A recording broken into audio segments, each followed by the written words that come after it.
Okay, good morning. So I did work on Saturday. So I put that header in, cripples. I put this header in for this window, framed in the bottom. That was about till 2 hours, probably till about 10. And then what I did is all my floor trusses got delivered way over there where my telehandler is. And what I did then is I just flew all of my floor trusses in. Kind of regret not videoing that because I set a bundle here, these 4 here, and these guys were set here. And then I'm working on the last bundle I flew.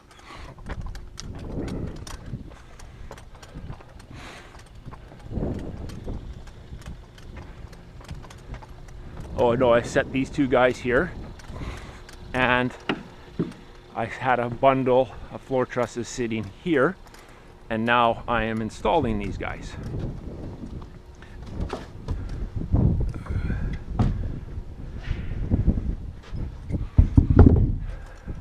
Always tricky to make sure you know which way your trusses go in. This one's very obvious because there's not a notch here for a 2x4 ribbon. There is, however, a notch on this side for the 2x4 ribbon, and that's how you tell, one way to tell which way the trusses go.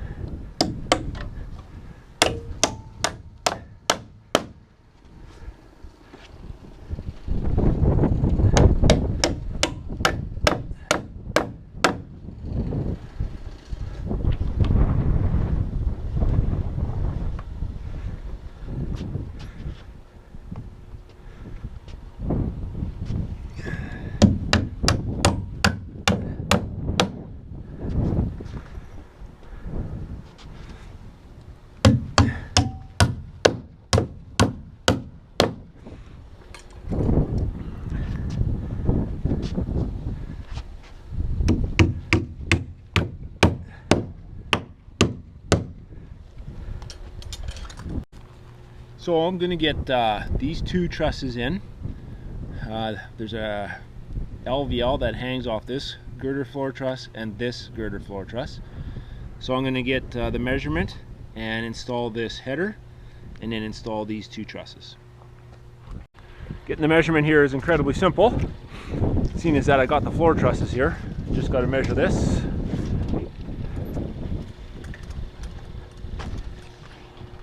.232. So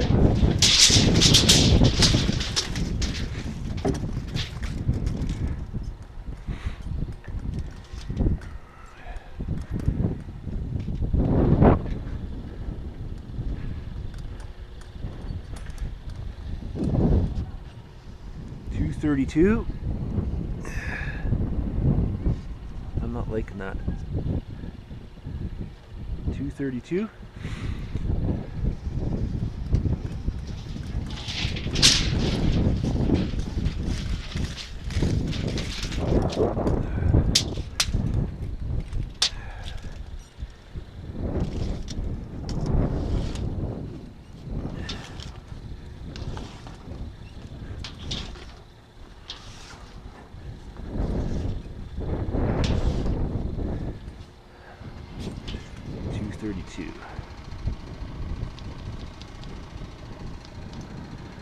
Why is that?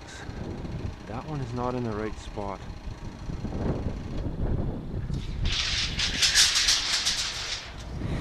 It's gonna be a problem.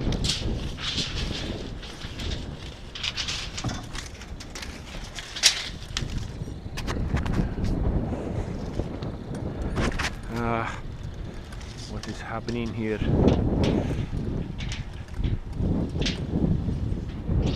232, that's undeniable. I need to think. So if I square this down here, you can see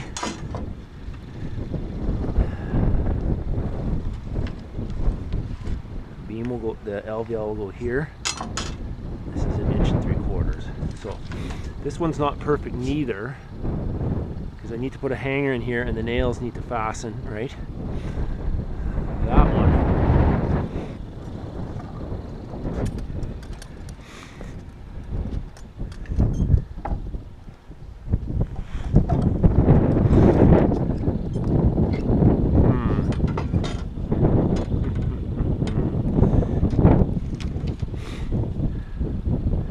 I can see now that these posts are put in crooked.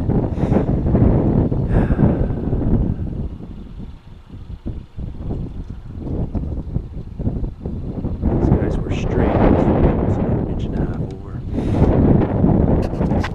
Oh boy. So the LVL is here. Time out. Okay, I'm just going to get everything set up. Okay, the LVL product is, or sorry, the depth of the beam is 9.5. There's a double tongue or 2-ply tongue in the front. So 9.5 plus 3 is 12.5. So the bottom of this hanger is right there.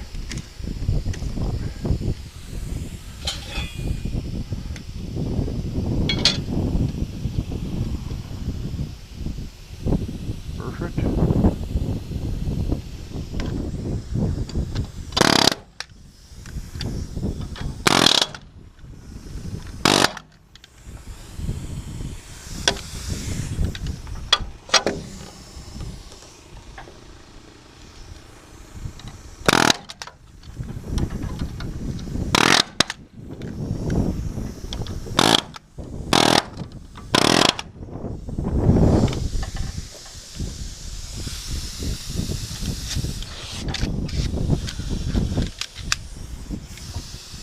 Got ourselves a hisser here.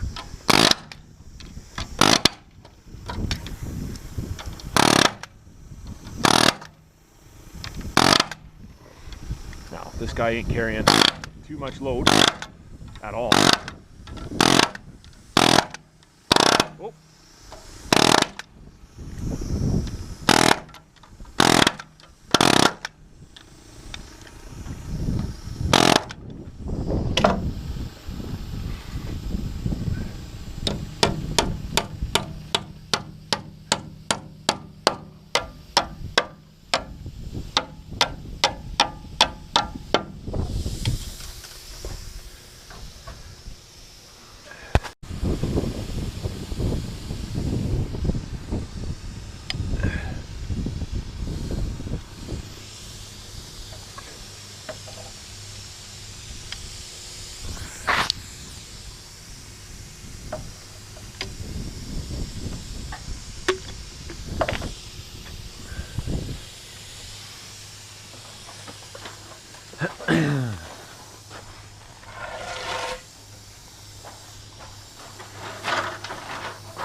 So this should be 3 inches down. Yeah.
Okay, so I laid the beam out.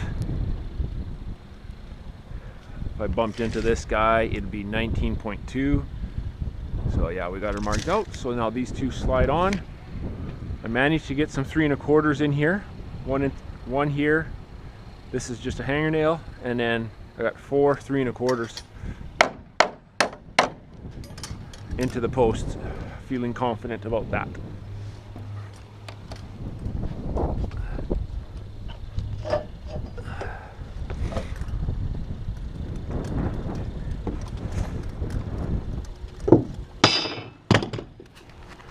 Okay, well let's put this one in together.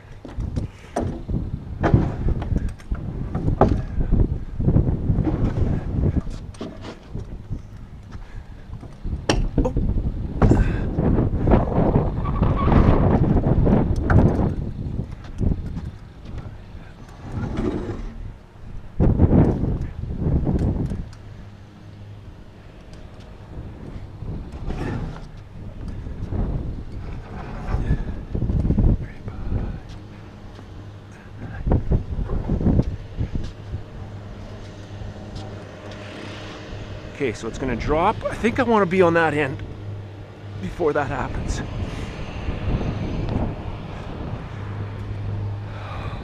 Not much of a tongue for it to grab, so I think I'll be over here setting it down.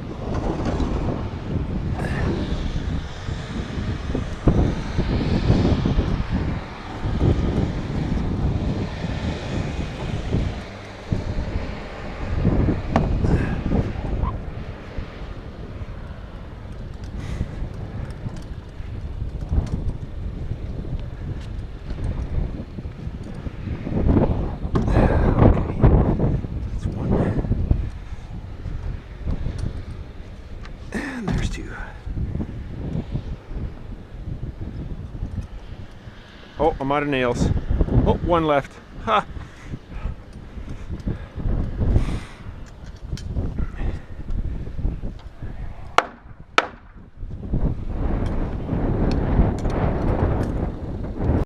It's funny because I mentioned you can't screw this up. However, I did.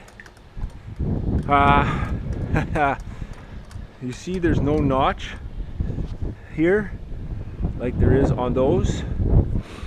So this measurement is actually 1.5 inches further out. So when I just hooked on with no notch, that put me 1.5 inches out, which now means I have to undo all these nails in this hanger, and I have to take this guy and move it forward 1.5 inches. So that'll be fun. That's a good day.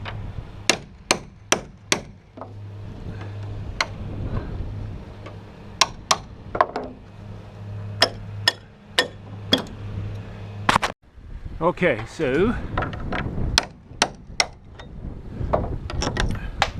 now 1.5 inches forward, not the width of the beam, but 1.5 inches, because the width of this is 1 3/4 inches, and that would be 1/4 inch too far.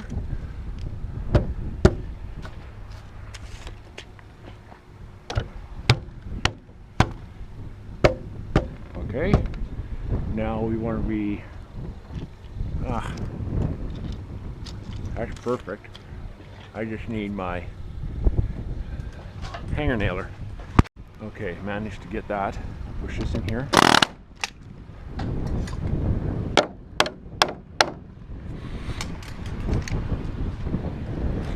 Okay, good. Well, that looks way better.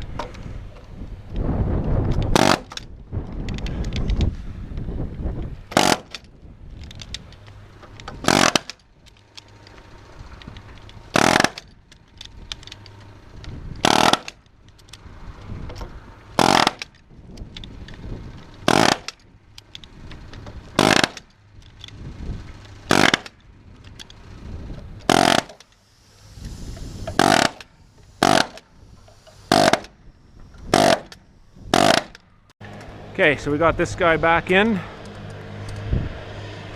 That is looking much better. Get this guy up. Here we go. Oh.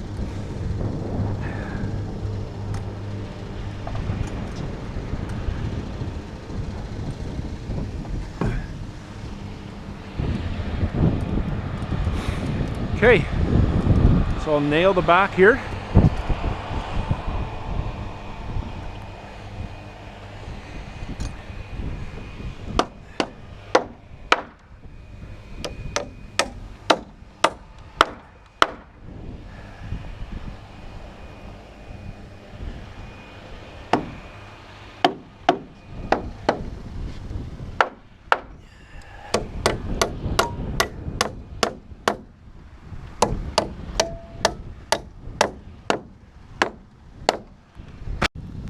Okay, well that's in. That was the long way around, but we got that.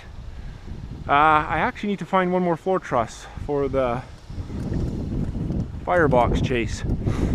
Let's go search. It's going to be labeled M9. Right there, it's on the top. Ha! That's lucky. I'll take that.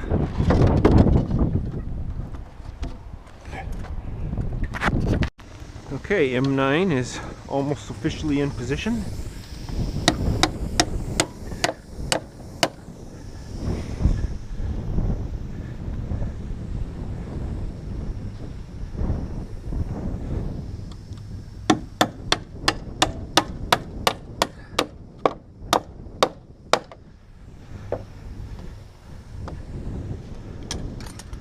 Okay, so we'll put on this first piece of ribbon.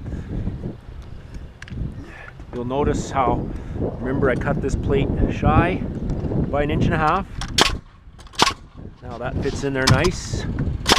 I've laid this ribbon out. So that should make everything plumb.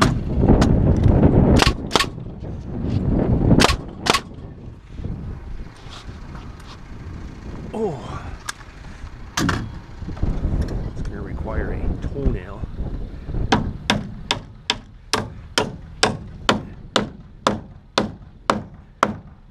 Oh, it broke.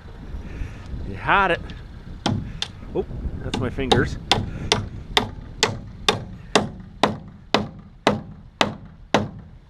Okay, got it. Check that, eye that out. Oh no, a little more in.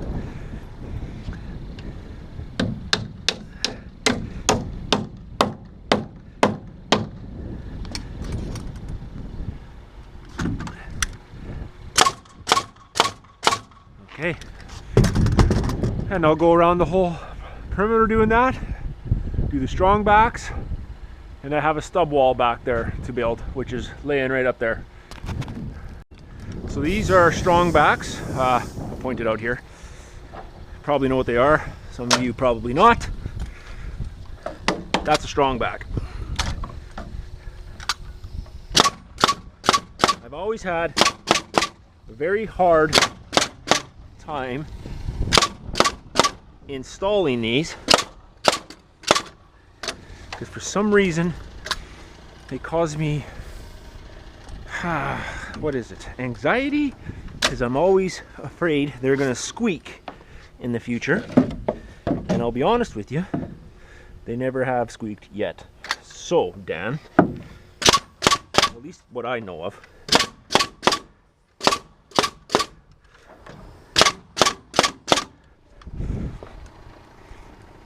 And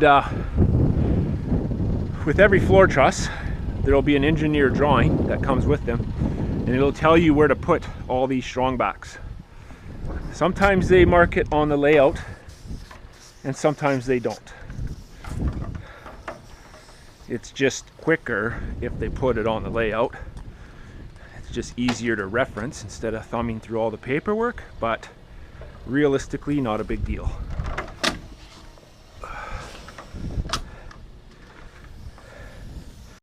Okay, so I got all the ribbons on. There's point loads, so these blocks will be carrying some load.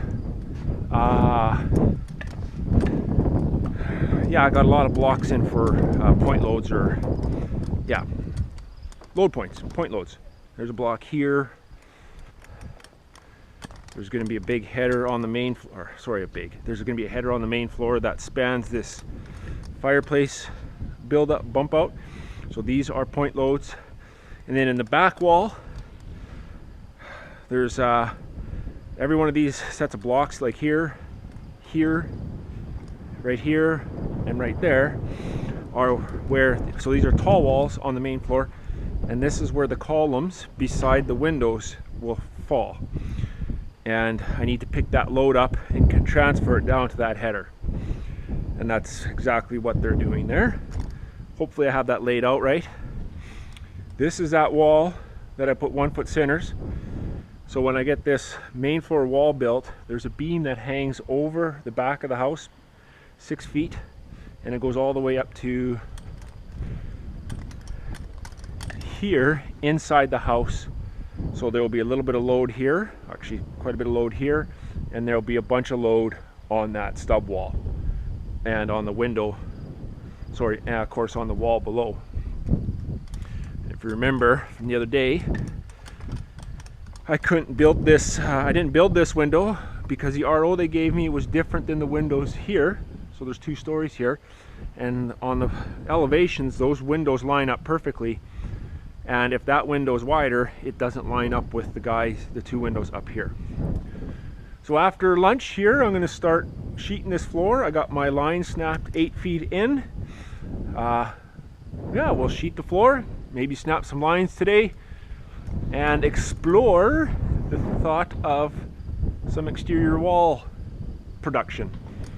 But let's not get too far ahead of myself.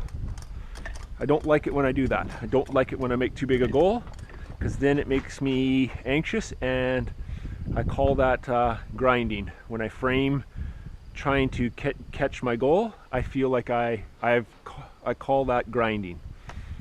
I'd rather just frame and enjoy it. Okay, I thought I was ready to start sheeting, but I forgot something.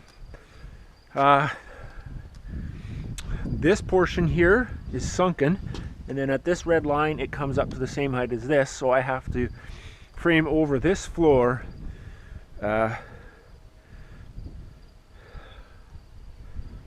floor framing so that this becomes the same height as the main floor. Huh. Okay, so this is how the framing is going to look on this gig. There was 2 ways I could have done this. This way, and what I could have done, could have framed a stub wall here, put a 2x10 across as a rim, and then put 2x10 joists to line up flush with the top of each one of these floor trusses back there. The problem with that is that would have created like a bearing wall, a stub wall with that rim. This all would have looked more like a bearing wall, which would have maybe failed because these are just 2x10 joists. So what I opted to do is I opted to put a stub wall on top of each 2x10 joist, so it acts like a 2x10 joist. There's no extra load anywhere. It's just brought the load up 18 inches and it transfers down. Now, one hiccup with that is this floor system is all 16-inch centers. This is all 19.2, which means these don't line up with the upper floor system, except for this one. And this guy falls at, I'm guessing 16 feet, yeah, from there. Oh boy. Anyways, when I decided not to think about it, because I would never have figured it out, it was half a dozen of one, 6 of one, half a dozen of another. So this is how we have it. We're gonna go with it. Okay, so sheeting. A little bit of an unconventional way of getting the sheeting out. Yep, would work really good if I used the telehandler. However, the material is in a place where I cannot get the forks under it. Oh, I gotta glue that. Time out.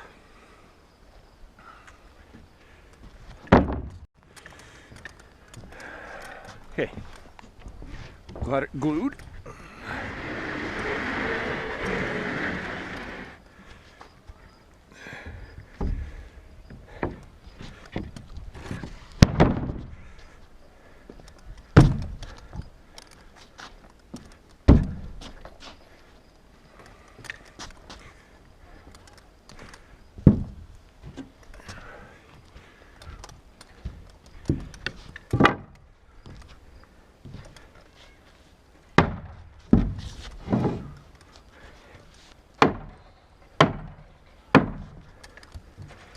Voila! Put 2 screws in to hold it, and now I'll screw it off when I have this one row done.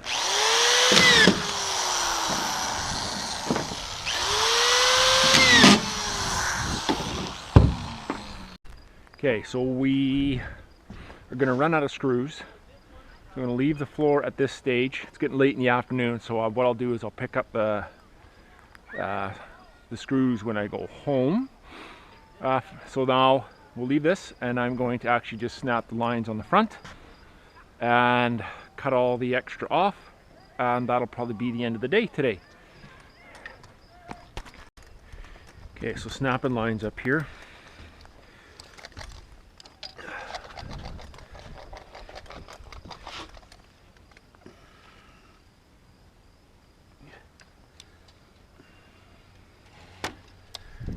Pretty simple.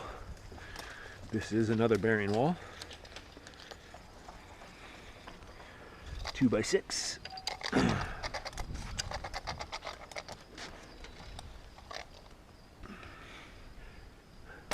Got the exterior snapped already, so just a few more interior walls, and then I'll cut all the excess plywood off. Okay, I actually cut this piece off, trimmed it. Stairwell now is set.